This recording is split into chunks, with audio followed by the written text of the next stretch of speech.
శ్రీమాత్రే నమః. శ్రీ గురుభ్యో నమః. శ్రీమాతరం శరణం శరణం ప్రపద్యే. యా దేవీ సర్వభూతేషు మాతృరూపేణ సంస్థిత. నమస్తస్యై నమస్తస్యై నమస్తస్యై నమో నమః. సచిదానందరూపాం తాం గాయత్రీం ప్రతిపాదితం నమామి హ్రీమయీం దేవీం ధియో నః ప్రచోదయాత్. అందరికీ శ్రీమాత యొక్క ఆశీస్సులు. ఈ ప్రభాత సమయమున జగదంబ యొక్క హృదయ కమలంలో వసించడానికి ఎందరో సాధకులు యోగులు తపిస్తున్నటువంటి ఈ శుభ సమయంలో అమ్మ యొక్క అనుగ్రహాన్ని మీ అందరికీ ప్రసాదిస్తూ, నేనును జగదంబ యొక్క కృపను స్వీకరిస్తూ అనేక మంగళ శాసనాలు మీకు ప్రసాదిస్తూ ఆశీస్సులు ప్రసాదిస్తూ ఈ రోజటి ముఖ్యమైన అంశం గోమాత కళ్యాణ మహోత్సవానికి మేమేమైనా తీసుకురావడానికి అవకాశం ఉన్నదా, మేమేం తీసుకురావాలి, ఎలా రావాలి అని కొంతమంది అడుగుతున్నారు. గోమాత కళ్యాణ మహోత్సవం అనే ఒక మహాయజ్ఞాన్ని విశ్వశాంతికై ఏర్పాటు చేసినటువంటి ఈ దివ్య యజ్ఞాన్ని లోక కళ్యాణార్థమై, లోక సుభిక్షమై, లోకక్షేమంకై ధారాదత్తం చేసేటటువంటి గొప్ప ఆలోచన దృక్పథమే జగదంబ యొక్క ప్రేరణ. ఈ కళ్యాణమునకు అందరూ ఆహ్వానితులే. ఇందులో వీళ్ళు రావాలి వాళ్ళు రావాలి అనేది ఏం లేదు. జాతి కుల మత ప్రాంత భేదం లేకుండా అన్నిటికీ అతీతంగా జరపబడేటటువంటి ఏకైక మహాయజ్ఞము, ఏకైక మహోత్సవం గోమాత కళ్యాణ మహోత్సవం. గావో విశ్వస్య మాతరః అని మనకు వేదం చెప్తున్నది. కాబట్టి గోవు విశ్వమాత, విశ్వ ప్రజలకే అమ్మ గోవు. ఏప్రిల్ 12వ తారీఖు ఆదివారం నాడు గోమాత కళ్యాణ మహోత్సవానికి అంబాత్రయే క్షేత్రం శ్రీకారం చుట్టింది జగదంబ యొక్క ఆజ్ఞగా. ఆ రోజు వచ్చేవాళ్ళు ఎవరైనాను కూడా మీ ఇండ్లని శుభ్రపరచుకొని, అందరూ తలంటు స్నానం ఆచరించుకొని, ఇంట్లో ఫోటోల దగ్గర పూజలు చేసుకొని, దీపం వెలిగించి, గుమ్మానికి కొబ్బరికాయ కొట్టి, ఇంట్లో పాలు పొంగించుకొని మీ ఇంట్లో దేవతలకు ఆజ్ఞ చెప్పి రండి. విశ్వమాత కళ్యాణార్థమై మేము వెళ్తున్నాము. మాకు, మా ఇంటికి, మా పిల్లలకు అందరికీ సకల ఐశ్వర్య సిద్ధి చేకూరి మా ఇల్లు, మా సంసారం నిత్య కళ్యాణం పచ్చతోరణంలో వర్ధిల్లేటటువంటి మహా తపస్సుకు తోడుగా వెళ్తూ ఆ తపశ్శక్తిని మా ఇంటికి తెచ్చుకోవడానికి వెళ్తున్నాము అని మీ ఇంట్లో పూజా మందిరంలో ఆజ్ఞ పెట్టి వచ్చేసేయండి. వచ్చేటప్పుడు ఏం తీసుకురావాలి? పూలు పళ్ళు తెచ్చుకోవచ్చు, గోమాతకు వడిబియ్యం తెచ్చుకోవచ్చు, గోవధూవరులకు బట్టలు తెచ్చుకోవచ్చు, వరుడుకు సంబంధించి పంచ చెల్ల, గోమాతకు చీర 2 రవికలు, గాజులు, పూలు పళ్ళు, పసుపు కుంకుమ, ఒక సౌభాగ్యవతికి ఏమేమి అవసరం అవుతాయో అవి గోమాతకు తీసుకురావచ్చు. ఇక అమ్మవారికి సంబంధించి కొబ్బరికాయ, అగరబత్తులు, పసుపు కుంకుమ, గోపేడ దీపాలు, యజ్ఞంలో సమర్పించేటటువంటి దున్ని, అవన్నీ మీరు అక్కడి నుంచైనా తెచ్చుకోవచ్చు. ఇక్కడ పీఠంలో కూడా మీకు సౌలభ్యంగా అందిస్తారు. చక్కగా పీఠానికి వచ్చి మొదట అమ్మను దర్శించుకొని, దీపాలు, గోపేడ దీపాలు వెలిగించి, కొబ్బరికాయ కొట్టి, దేవాలయం చుట్టూర్త పసుపు చల్లి, కోనేటి జలము శిరప్రోక్షణ చేసుకొని, అలాగే మీరు ఎలాగైతే అమ్మను దర్శించుకోవడానికి ముందుగా వెళ్తుంటారో ఆ వెళ్ళే క్రమంలో రుద్రశూలాన్ని తాకి ఆత్మానందాన్ని పొంది, ఆ శూలాన్ని తాకగానే మనసు పులకించిపోయేటట్టుగా ఆనందపడాలి. ఏదన్నా ఒక ఆనందకరమైనటువంటి వార్త మనం వింటే శరీరం అంతా గుగుర్లు పొరిచినట్టు, గూస్ బంప్స్ వచ్చినట్లు ఎలా అవుతుందో అలా తన్మయత్వం చెందాలి. అలా రుద్రశూలాన్ని తాకి అమ్మను దర్శించుకొని, కోనేటి జలం ప్రోక్షణ చేసుకొని, చక్కగా ఆలయానికి ఎదురుగా మంటపం వేసి ఉంటారు. అక్కడికి వచ్చి మీకు ఉచితమైనటువంటి స్థానంలో మీరు కూర్చోవచ్చు. మీరు గోమాతకై తెచ్చిన వస్తువులు మీ దగ్గరనే పెట్టుకొని మీరు కూర్చోవాలి.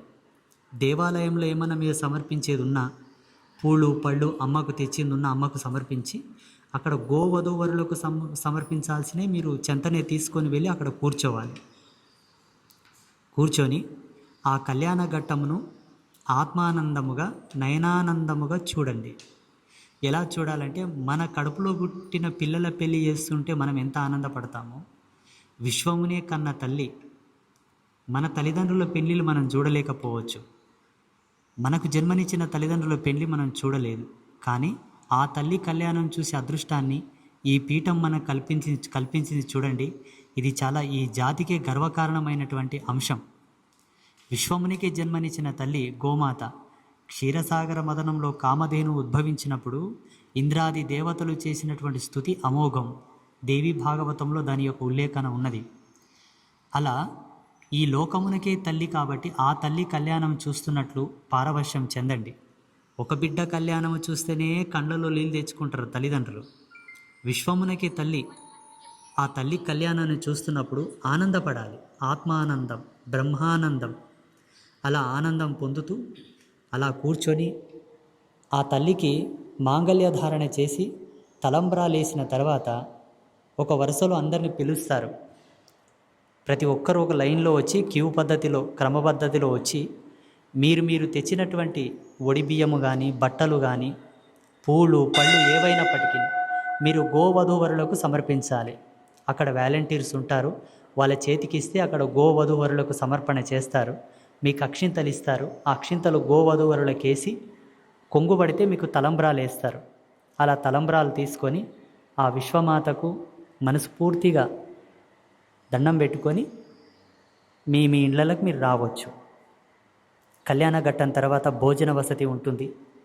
ఉదయం 6 గంటల నుంచి కంటిన్యూస్గా భోజనాలు ఉంటాయి. మధ్యలో మీకు ఏదైనా ఆకలిగా ఉన్నా వెళ్ళి తినేసి మళ్ళీ కాళ్ళు చేతులు కడుక్కొని వచ్చి కూడా కూర్చోవచ్చు.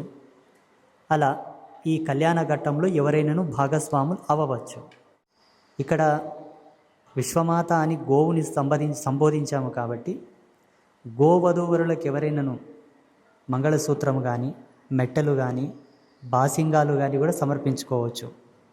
ఒకవేళ ఎవరైనా మంగళసూత్రం తెచ్చినట్లు ఉంటే అక్కడ వాలంటీర్స్ ఉంటారు, సమాచార కేంద్రంలో సంప్రదిస్తే మీ గోత్రనామాలు రాసుకొని వాళ్ళు మంగళసూత్రాలు తీసుకొని మీ గోత్రనామాలు మంగళసూత్రాలు అయ్యవార్లకు అప్పగిస్తారు.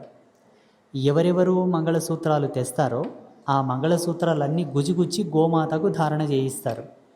మాంగళ్య ధారణ చేసేటప్పుడు, కలశ పూజ చేసేటప్పుడు, గౌరీ గణపతి పూజ చేసేటప్పుడు, సర్వదేవత ఆవాహనం చేసేటప్పుడు ఎవరైతే మంగళసూత్రాలు మెట్టలు తెచ్చి ఉంటారో వాళ్ళ గోత్రనామాలు చదువుతారు. విశ్వమాతకు మంగళసూత్రం తేవడం అన్నమాట సామాన్యమైనది కాదు. అది కూడా మీ భాగస్వామ్యంగా స్వీకరించవచ్చు. ఈ మహాయజ్ఞం చిన్నది కాదు, చాలా పెద్దది. వచ్చేటటువంటి వేలాదిగా భక్తులకు భోజనాలు పెట్టడం, ఆ మంటపాలు వేయించడం, 18 మంది ఆచార్యులు ఉంటారు, ఆచార్యుల సంభావన, మిగతా కార్యక్రమాలకు సంబంధించినటువంటి వసతులన్నీ కల్పించబడతాయి. కాబట్టి ఎవరైనా ఈ గోమాత కళ్యాణ మహోత్సవంలో మా వంతుగా మేము భాగస్వాములం అవుతామని అనుకుంటే తప్పకుండా సహాయం చేయవచ్చు. ఏ విధంగా? ధన రూపేణ, వస్తు రూపేణ, ద్రవ్య రూపేణ. ఇప్పుడు గోవధూవరులకు సంబంధించినటువంటి పట్టు వస్త్రాలు మేము ఇస్తాం, సంతోషం. గోవధూవరులకు సంబంధించినటువంటి పుస్తెలు మెట్టెలు మేము ఇస్తాం, సంతోషం. ఆ రోజు విశ్వమాతకే కళ్యాణం అవుతుంది కాబట్టి ఆ కళ్యాణ మహోత్సవ సుదినమున మేము 10 మందికి అన్నం పెట్టి 10 మంది కడుపు నింపి ఆ పుణ్యం మూట కట్టుకుంటాము. మేము ఆ రోజు అన్నదానం చేయిస్తాము, సంతోషం. లేదు, అంతమందికి మేము అన్నం పెట్టలేము, అంత స్తోమతి మాది లేదంటే 1/4 కిలో బియ్యం తీసుకొచ్చి అన్నదానం దగ్గర ఇవ్వండి, మీ పడి దాంట్లో కలుస్తుంది. 1 కిలో టమాటాలు వేసుకురండి, లేదంత చింతపండు తీసుకురండి, ఇంత ఉప్పు తీసుకురండి, కారం పొడి తీసుకురండి, పసుపు తీసుకురండి. ఏ విధంగానైనాను మీరు ఏ ప్రకారంగా సహాయం చేయదలుచుకున్నా ఈ మహాయజ్ఞంలో భాగం పంచుకోవచ్చు.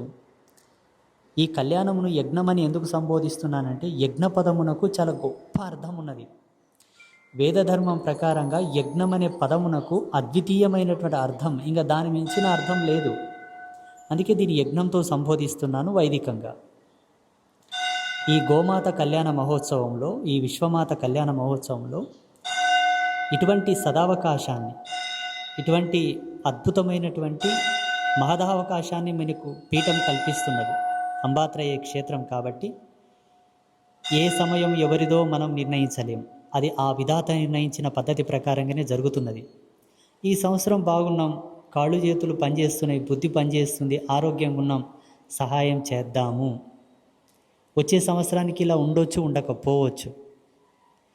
ఒకవేళ ఉన్నా ఆరోగ్యంగా ఉండొచ్చు, ఉండకపోవచ్చు, రావచ్చు, రాకపోవచ్చు. కాబట్టి పెద్దలు ఒక మాట అంటారు, మంచి ఎప్పుడైనాను తొందరగా చేయి, మళ్ళీ మంచిని చేయడానికి అవకాశం వస్తుందో రాదో. చెడు చేసే క్రమంలో 1000 సార్లు ఆలోచన చేయన్నారు పెద్దలు. చేసిన తర్వాత దాని పరిణామాలు ఎలా ఉంటాయో, చివరికి నువ్వే కూడా హతడు కావచ్చేమో. అందుకే చెడు చేసేటప్పుడు ఆలోచించమన్నారు. ప్రతి సంవత్సరం మనం ఈ అవకాశాన్ని కల్పిస్తున్నాం లోక కళ్యాణం కోసం, సర్వజనుల యొక్క హితము కోసం. అందులో హిందువుల కోసమే కాదు, విశ్వమాత, విశ్వ ప్రతిపాదితమైన ఈ జగతినందు ఎవరెవరున్నారో వాళ్ళందరికీ ఈ మహత్తు, ఈ మహాపుణ్యాన్ని మనం ధారాదత్తం చేస్తున్నాం. అందులో ఇతర మతాల వాళ్ళు కూడా ఉన్నారు. అందరి క్షేమాన్ని కోరేవాడే హిందువు కాబట్టి, ఆ ధర్మానికి మేము కట్టుబడి ఉన్నాం కాబట్టి ఈ విధముగా గోమాత కళ్యాణ మహోత్సవంలో ఎవరైనానూ భాగస్వాములు కావచ్చు. ఇంకొక సత్యమైన మాట చెప్పాలంటే, ఈ ప్రభాత సమయమున, ఈ ఉదయ సంధ్య సమయం లోపల సత్యం సత్యం సత్యం చెప్పాలంటే ప్రస్తుతానికి పీఠంలో చాలా ఇబ్బందులు ఉన్నాయి. ఎవరితో చెప్పుకోలేని పరిస్థితి. చెప్పుకున్నా దానికి ఒక మాట వస్తుంది, ఈయన కూడా తయారైపోయిండు బిచ్చగాన్లా అడుక్కోవడానికి అని చెప్పేసి చాలామంది ఎగతాళి చేస్తున్నారు. ఇటు గోమాత కళ్యాణ మహోత్సవం చాలా పెద్ద బడ్జెట్తో చేసేది. ఇది వసంత నవరాత్రులు ఇందులోనే వచ్చాయి. 9 రోజులు వసంత నవరాత్రులు నిర్వహించడానికి ఆచార్యులకు సంభావన, ప్రతిరోజు జరిగేటటువంటి యజ్ఞములకు, అర్చనలకు, అభిషేకములకు సంబంధించినటువంటి ఖర్చు, ఈ రెండు ఇలాగే ఉండగా ఆలయంలో కొన్ని కొరతలు ఉన్నాయని చెప్పి కళ్యాణ మంటప నిర్మాణము, ఆచార్యులు విడిది చేయడానికి బ్రాహ్మణులకు, గురువులకు, సాధకులకు ఉండడానికి ఒక వసతి, గౌశాల చిన్నగా ఉన్నది, గోవుల సంఖ్య పెరుగుతుందని చెప్పి గోశాల ఒకటి నిర్మాణం, అలాగే స్వామివారికి కూడా సరియైన వసతి లేదని చెప్పి స్వామివారికి ఒక వసతి గృహం, ఒక పెద్ద కిచెన్, వంటశాల, ఆలయానికి ఎదురుగా ఒక చిన్న మంటపం, ఇలా 6 విధములైనటువంటి కార్యక్రమాలు, నిర్మాణ క్రమములు చేపట్టారు. ఇటు కన్స్ట్రక్షన్ ఉంది, అటు గోమాత కళ్యాణం ఉంది, ఇటు వసంత నవరాత్రులు 3 ఎదమీనే ఉన్నాయి. కానీ స్వామి డొక్కజించితే ₹1 లేదు. మాకు మోసం చేయడం రాదు. రాజకీయ నాయకులతోనే చేతులు కలపడం, పారిశ్రామికవేత్తలతో చేతులు కలపడం, ఇవన్నీ మాకు తెలియదు. మేము నేర్చిన విద్యలు కావవి. అవి నేర్చేవాళ్ళు నేర్చి ఉంటారు, చేసేవాళ్ళు చేస్తారేమో. మా పద్ధతి ఏంటంటే, వచ్చిన వాళ్ళు ఒక ₹10 ఇస్తే ఆ ₹10 శానతనం చేసి ఖర్చు పెట్టి ఇంతవరకు తీసుకొచ్చినాం. ఇటు కళ్యాణం కానీ, అటు వసంత నవరాత్రులు కానీ, ఈ నిర్మాణపు పనులు కానీ అన్నీ పెద్దవే, సాహసవంతమైనవే. మాకైతే ఒక 100 సంవత్సరాలైనా ఆ పనులు మేము చేయలేము. అంటే నా స్థాయిని బట్టి నేను మాట్లాడుతున్నాను కాబట్టి. దేవుడు చల్లగా చూసిండు, కష్టపడి సంపాదించుకున్న వాళ్ళు చాలామంది ఉన్నారు. హైదరాబాద్లో శంకర్ రెడ్డి అని మా భక్తుడే, 2 కొడుకులు. తక్కువ ఆయనకు ఒక 3 తరాలకు సంబంధించిన ఆస్తి ఉంటుంది, ఇంకెక్కువనే ఉంటుంది అనుకోండి. పిల్లలు కూడా ప్రయోజకులే. పెద్ద కొడుకు నెలకు 3 లక్షలు సంపాదిస్తాడు, చిన్న కొడుకు నెలకు తక్కువ 2 లక్షల పైనే సంపాదిస్తాడు. ఉన్న ఆస్తులే పెద్దగా ఉన్నాయి, పిల్లలు కూడా సంపాదిస్తారు. అంటే మా రెడ్డిని నేనేం అంటే తప్పని కాదు, అటువంటి మహాత్ములు చాలామంది ఉన్నారు హైదరాబాద్ పట్టణంలో కానీ చుట్టుపక్కల ప్రాంతాలలో. దేవుడు మీకు ఎందుకు ధనం ఇచ్చాడో ఒక్కసారి మనస్ఫూర్తిగా ఆలోచన చేయండి. ధనమును 4 రకాలుగా విభాగం చేసి బ్రతకాలంట. మనకు చతుర్విధ పురుషార్థ ధర్మాలు ఉన్నాయి కాబట్టి 1 వంతు మాత్రమే నీ వంశావళికి, మిగతా 3 వంతులను ధర్మార్థ కామ మోక్షములను అనుసరించి నువ్వు ఖర్చు పెట్టాలి. అది నీవు ఏ తపస్సు చేయకుండా, ఏ పూజ చేయకుండా, ఏ యోగం చేయకుండా నీవు ముక్తి మోక్షాన్ని పొందగలవు. అది ఏ జీవుడి యొక్క అంతిమ లక్ష్యం. అటువంటి గొప్ప మహారాజులు, మహనీయులు చాలా ఉన్నారు. భగవంతుడు ఏ జన్మలో పుణ్యంగా చల్లగా చూసి ఉంటాడు. అట్లా మా శంకర్రెడ్డి లాంటి మహనీయులు ఎవరైనా ఉంటే ఏదో ఒక కార్యక్రమాన్ని మీ భుజాన వేసుకోండి. మంచి ఒక శిలాఫలకం పెడతాం అంబాత్రయ్య క్షేత్రంలో. ఒక కళ్యాణ మంటపం ఉన్నది, దాన్ని కట్టియడానికి శ్రీకారం తీసుకోండి. లేదా కిచెన్ కడుతున్నాం, కిచెన్ కట్టడానికి తీసుకోండి. లేకపోతే గురుగృహాన్ని కట్టడం, గోశాల కట్టడం చాలా గొప్పది. యజ్ఞశాల, పాకశాల, గోశాల, గురుకులం ఇవి కట్టడం అన్నది చాలా గొప్ప తపస్సు. స్వామివారు నివసించే చిన్న గృహం ఒకటి ఉంది, దాన్నైనా కట్టించండి పరాశ్రీ స్వామివారికి. లేదు ఈ వసంత నవరాత్రులకు సంబంధించినటువంటి బాధ్యత మేము తీసుకుంటాం స్వామీజీ అని కూడా ఎవరైనా ముందుకు రావచ్చు. ఈ 9 రోజులు అమ్మవారికి అత్యంత ప్రీతిదాయకమైనటువంటి మహాపూజను ఒకటి చేస్తున్నాం. రేపు 16వ తారీఖు సోమవారం మొదలుకొని 29వ తారీఖు వరకు ప్రతిరోజు నేనే నా స్వహస్తాలతో అర్చన చేస్తాను. శివశివ ఆ శక్తిని మీకే ధారపోస్తాం. వీటన్నిటికన్నా గోమాత కళ్యాణం చాలా గొప్పది. ఒకవేళ గోమాత కళ్యాణాన్ని ఒక తండ్రిగా నేను తీసుకొని చేయిస్తా స్వామి అని కూడా ముందుకొచ్చి మీరు తల్లిదండ్రుల పాత్రత వహించి ఈ కళ్యాణాన్ని నిర్వహించండి. కళ్యాణం తర్వాత ఎవరైతే దాతలు ఉంటారో వాళ్ళని స్టేజ్ మీద పిలిపించి వాళ్ళకు సన్మాన సత్కారాలు కూడా ఉంటాయి. ఇవన్నీ మీ క్షేమం కోసం చెప్తున్నాము, నా కోసం కాదు, మీ క్షేమం కోసమే. పెద్దలు ఒక మాట అంటారు, చేతులున్న పిడికెడి ఇతనాలు నువ్వు నేలలో సల్లిసూడు.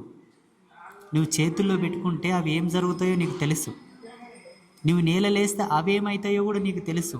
ఆ విధానాన్ని ధాన్యంతో మిళితం చేసి చెప్పారు, కానీ వాస్తవంగా దాని విలువ డబ్బుతో జత కలిపి చెప్పారు మన వాళ్ళు, మరుగున పెట్టి. ఆ విధంగా ఎవరైనాను కూడా సేవ చేసుకోవడానికి అవకాశం ఉన్నది.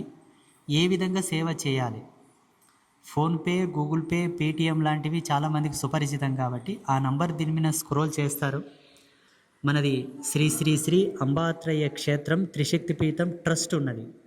ఇది 6వ సంవత్సరం మనం ట్రస్ట్ చేసి, ట్రస్ట్ డీటెయిల్స్ కూడా దీని మీద స్క్రోల్ చేస్తారు. వీలైన వాళ్ళు ట్రస్టుకు పంపించవచ్చు. మనకు ట్యాక్స్ ఎగ్జెప్షన్ కూడా ఉన్నది. సో ఆ విధంగా కూడా ఎవరైనా కూడా బెనిఫిట్ పొందవచ్చు. శ్రీమాతల యొక్క ఆశీస్సులు అందరికీ శుభం కలుగుగాక. ఇంకొక ముఖ్యమైన విషయం ఏంటంటే, ధర్మశాస్త్రాల్లో కొన్ని ప్రత్యేకతలు చెప్పారు. ఎవరి సముఖంలో చేస్తే పుణ్యం అధికమవుతుంది, ఏ స్థలంలో చేస్తే పుణ్యం అధికమవుతుందని కొన్ని చెప్పారు. అన్ని ప్రమాణాలకు అర్హత పొందినది అంబాత్రయ్య క్షేత్రం. ఇక్కడ అమ్మ ఉన్న స్థానం ఇది. అమ్మ పాదాల దగ్గర మనం చేస్తే దాని ఫలితం ఎంత గొప్ప ఉంటుందో మనం చెప్పక్కర్లేదు. అందున ఇది క్షేత్ర ప్రమాణమునకు అద్వితీయమైనటువంటి శ్రేణిలో ఉన్నటువంటి క్షేత్రం. నిస్సందేహంగా ఇక్కడ సేవ చేయవచ్చు. అది కూడా భగవంతుని యొక్క కృప ఉంటేనే చేస్తారు. కాబట్టి మీ యొక్క అదృష్టానికి, సుకృతానికి జగదంబ మీకు ఇచ్చినటువంటి గొప్ప అవకాశంగా భావించి సేవ చేయాలని కోరుకుంటూ, శ్రీమాత్రే నమః, శ్రీ గురుభ్యో నమః.